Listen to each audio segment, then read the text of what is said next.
Desde tiempos antiguos y hasta la Edad Media no existió otra forma de escritura que la realizada a mano. En los escritorios medievales, por ejemplo, la producción de diversos ejemplares de un mismo libro se llevaba a cabo por el penoso procedimiento de escribirlos al dictado.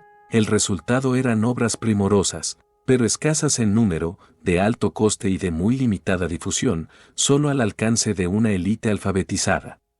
De ahí que la invención de la imprenta de tipos móviles metálicos, atribuida al alemán Johannes Gutenberg, haya sido vista como un acontecimiento de tanta trascendencia que ha podido hablarse de una era de Gutenberg, que comenzaría a mediados del siglo XV, coincidiendo con las primeras Biblias salidas de su imprenta.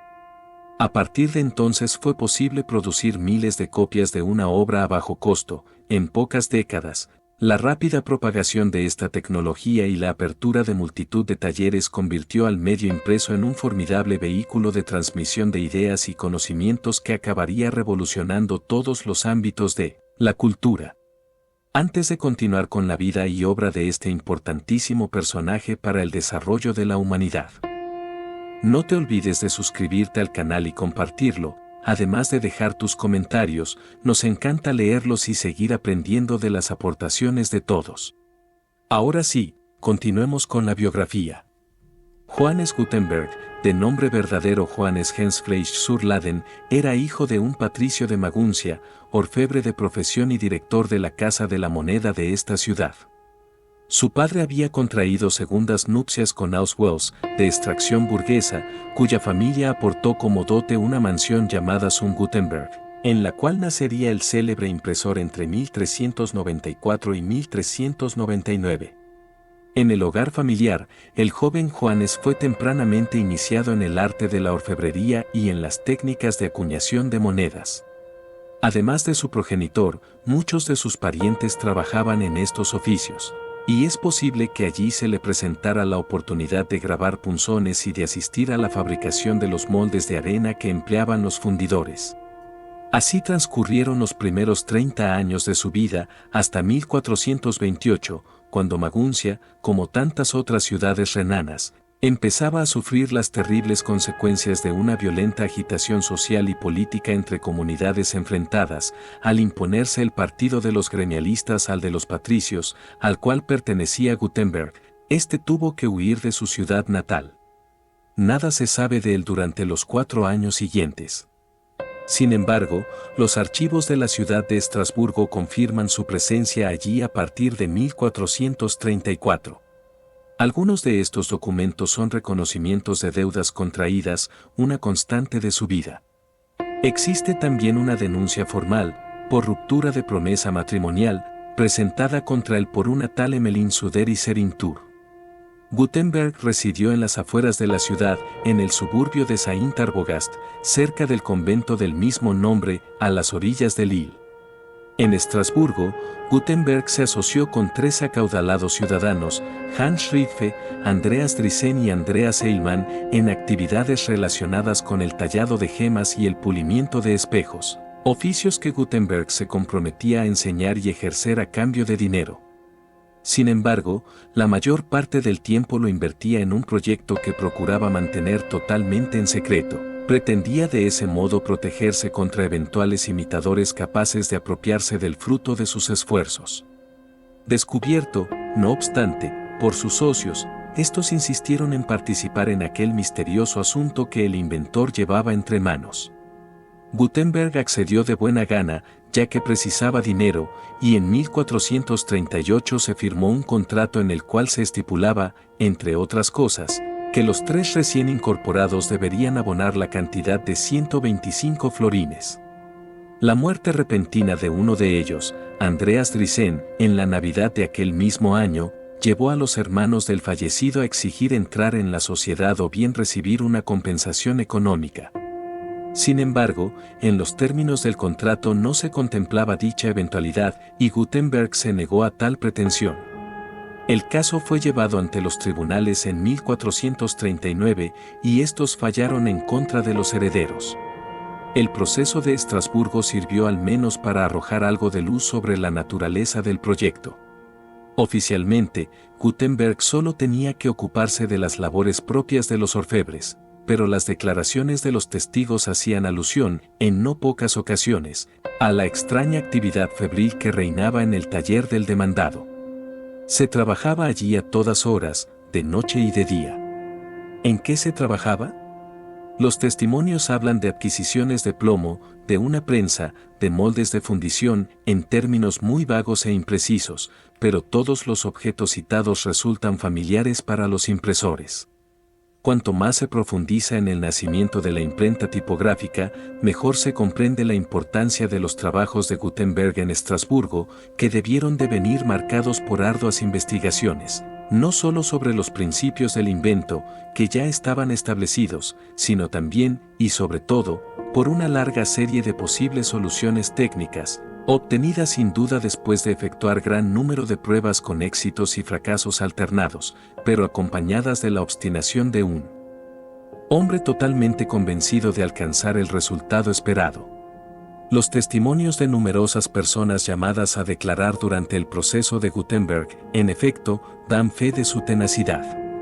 Tal convencimiento procedía probablemente de la formación recibida por Gutenberg en la infancia, durante la cual se había familiarizado en las técnicas propias de los orfebres y grabadores de monedas, desde el grabado con punzones hasta la fundición de metales, pasando por la confección de matrices.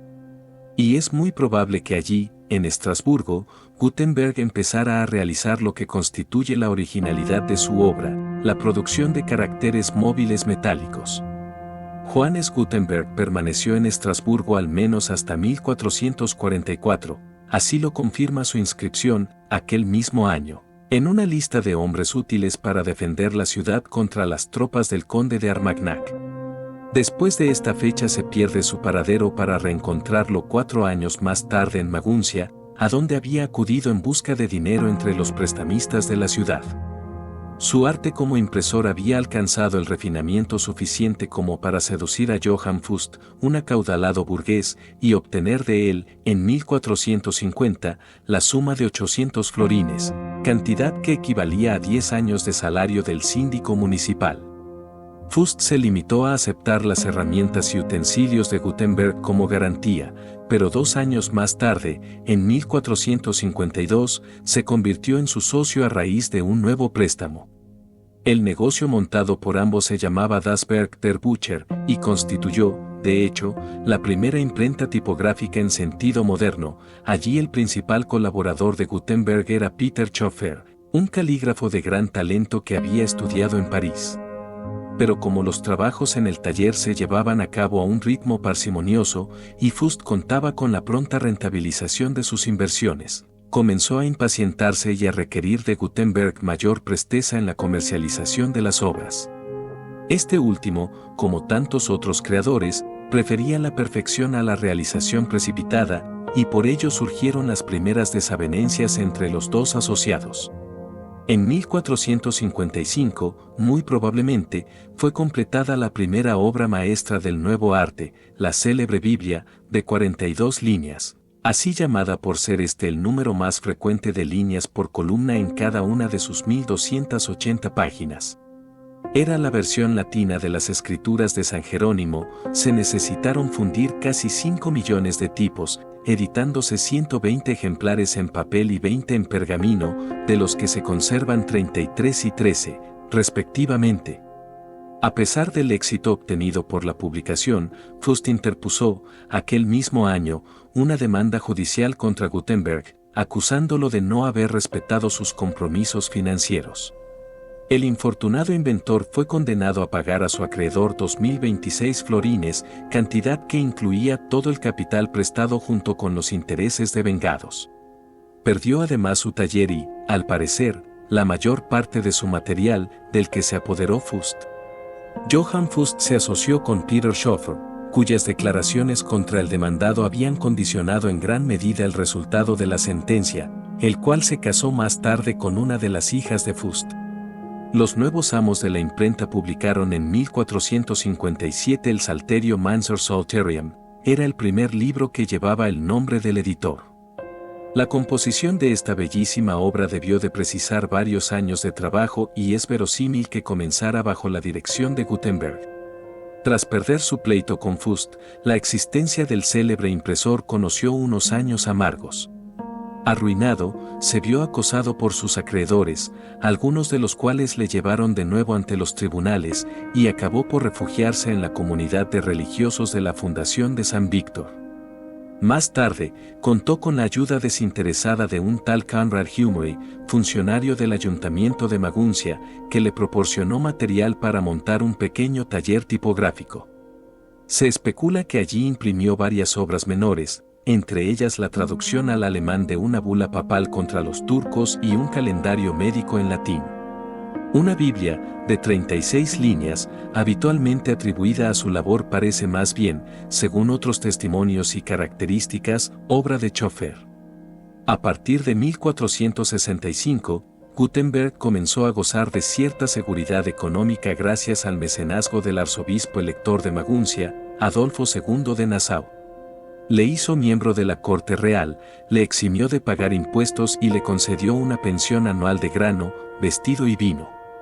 Gutenberg falleció el 3 de febrero de 1467, si es cierto el testimonio que dejó escrito un canónigo de la Fundación de San Víctor, y fue enterrado en la iglesia que los monjes franciscanos poseían en Maguncia. Esta iglesia fue destruida a causa del fuego artillero a que se vio sometida la ciudad en 1793, y la tumba de Gutenberg desapareció con ella. Sobre su emplazamiento pasa actualmente una calle que, ironías del destino, lleva el nombre de Peter Schoeffer. Gutenberg vivió para ver cómo su invento se extendía rápidamente por toda Europa, empezando por las ciudades situadas a lo largo del Valle del Rin. A ello contribuyó, sin duda, la violenta ocupación de Maguncia en 1462 por Adolfo II de Nassau, el cual entregó la ciudad al saqueo y pillaje de sus tropas. Numerosos habitantes huyeron, entre ellos Peter Schoeffer, que se instaló en Frankfurt y fundó allí un nuevo taller de artes gráficas. A la muerte de Gutenberg, no menos de 8 ciudades importantes contaban con talleres de impresión. En las décadas siguientes, aquella técnica revolucionaria sería conocida desde Estocolmo hasta Cracovia, pasando por Lisboa. En España, la imprenta fue introducida por los alemanes, y se sabe que en 1473 funcionaban talleres en el Reino de Aragón. Se considera que el primer libro español impreso que ha llegado hasta nosotros es sobre Set Traves en l'Ors de la Verge María, editado en Valencia en 1474. Muchas gracias por llegar al final del video, no te olvides compartirlo y suscribirte para recibir todas las notificaciones.